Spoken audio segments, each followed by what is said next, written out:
contra a mela. Aqui dava para o meio do pasto. Uma vez eu cheguei de um culto, onde eu havia falado para um pastor que lá estava que eu tinha uma vocação divina, uma vocação missionária. E ele falou para mim que aquilo não era para qualquer um. Ele disse que eu não era filho de nenhum homem rico, que eu não tinha os olhos azuis como os olhos de um americano, e que a obra missionária minha, eu tinha que me contentar em evangelizar os meus vizinhos, evangelizar o pessoal da minha escola. Eu falei com Deus, para mim, eu esperava que o Senhor usasse qualquer pessoa. Mas pelo que meu pastor disse, a gente tem que ser rico, tem que ser importante.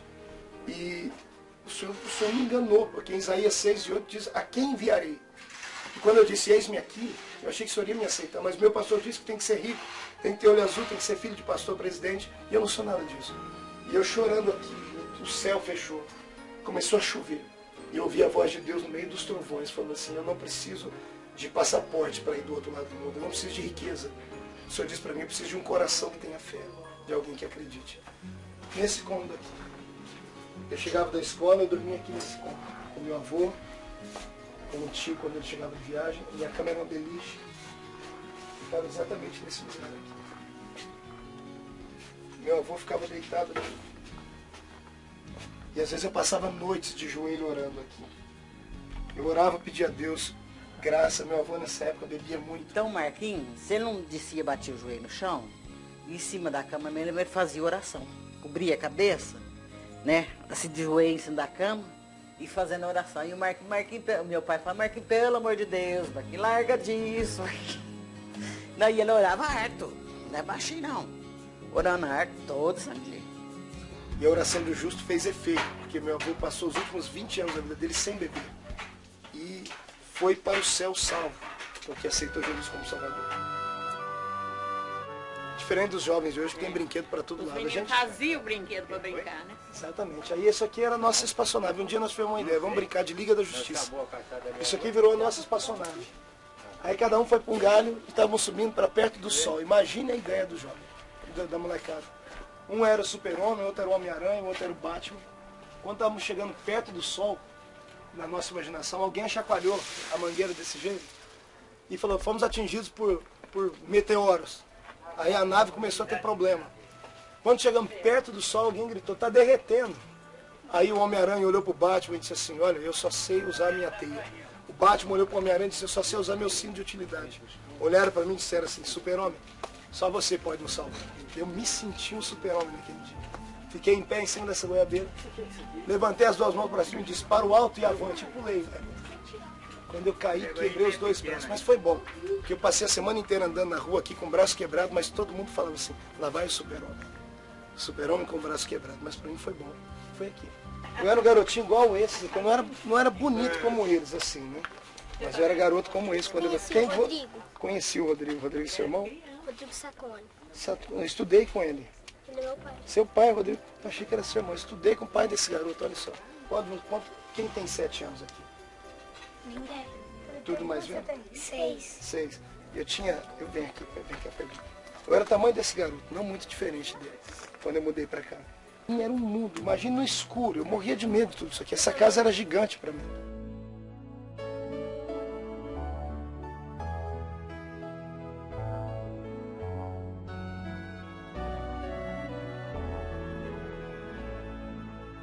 Quando eu tinha 7 anos de idade, eu tive uma chamada divina muito grande. Eu estava aqui e eu via os sinos da igreja, o coro da igreja, que é bem próximo aqui. E ele não perdia a missa de jeito nenhum. Eu me lembro que todo domingo eu acordava ou com a batida do sino, ou com o canto da igreja, e aquilo me chamava a atenção. Um dia eu acordei muito cedo, me troquei sem falar com ninguém e fui para a missa, sozinho. Não precisava de eu mandar não, viu? Daqui até a igreja nós estamos a menos de 100 metros. Igreja Cristo Rei. Ali eu tive uma experiência muito grande com Deus. Eu já vou até a igreja te mostrar o que aconteceu.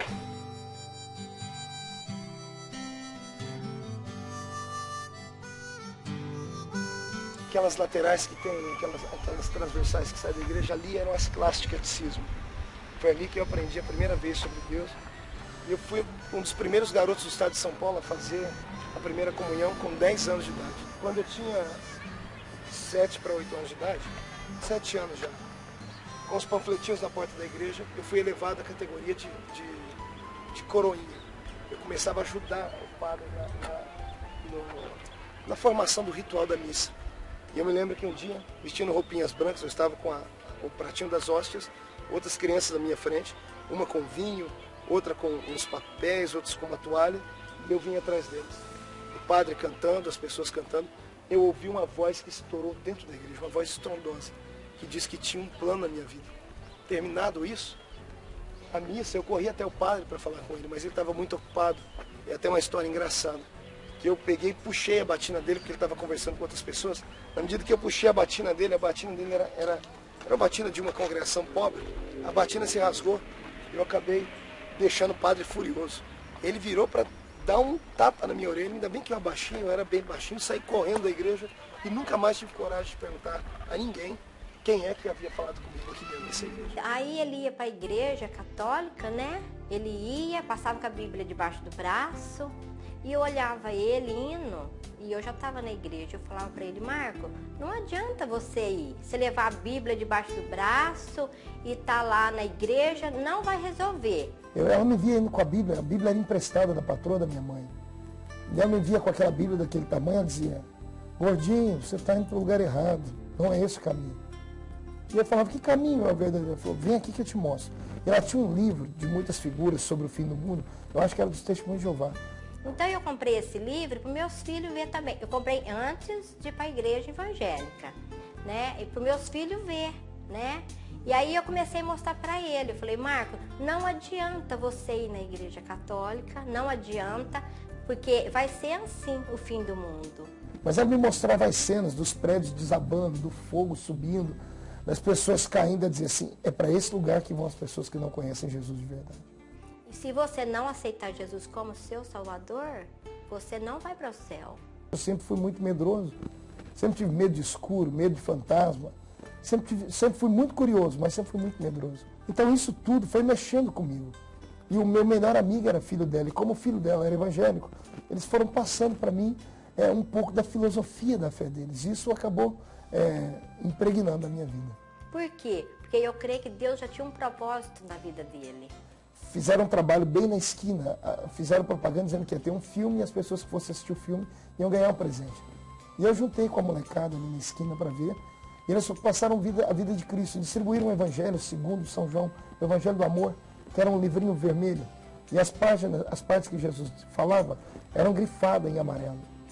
E eu me lembro que eles disseram que quem concluísse, fizesse a resposta de um curso bíblico, ganharia um diploma. E eu ganhei o diploma, eu tenho ele guardado até hoje. E um dia eu resolvi botar uma mesa no meio da rua, ou mesmo no canteiro, chamei todos os meus amigos.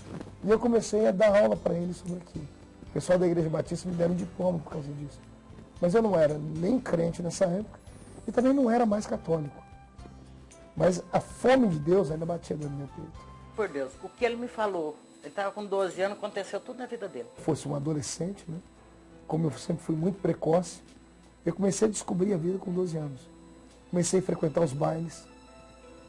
Foi nessa época que eu era guarda-mirim na minha cidade, uma organização mantida pelo Lions Club, pelo Rotary Club da cidade, que visava ajudar crianças carentes. A Guarda Mirim tinha o objetivo de tirar as crianças carentes da rua. Com 12 anos eu fui trabalhar por irmão Segantini, que era a loja de calçado da Adriana Calçado. Tinha tido um trabalho na igreja e a gente havia comprado um sapato para um pastor. Ele disse, olha, eu quero um sapato número 39, que é um sapato bonito, é para o meu pastor. Eu disse, eu tenho um sapato aqui, um sapato Cazuza, cor marrom café, mocassim, sola de couro, manufaturado à mão. E eu apresentei o sapato, um dos sapatos mais caros da loja. E ele pagou. E ele olhou para mim e disse assim, você sabe falar, né? Eu falei assim, eu sou vendedor, preciso vender. Eu tinha 13 anos nessa época. Viu, Marco, mas eu senti assim uma certa comunhão com ele, com a pessoa dele. Você não quer vir trabalhar com a gente aqui? Eu creio que na mesma hora ele ficou contente. Só que a empresa onde o Valdeci trabalhava, ela tinha 2 escritórios, um na Avenida 7 e um lá no prédio. O Valdeci não conseguiu me colocar na Avenida 7, mas me transferiu para o prédio. E eu fui trabalhar com quem no prédio? O irmão Ronaldo Pulhens. Coube a Deus nos proporcionar algum momento de amizade, né? Companheirismo. O Ronaldo trabalhava na contadoria, tinha uma máquina lá, que eu não sei como chamava aquela máquina, e o guardinha sentava no chão da sala dele para poder, depois que eu ia do serviço do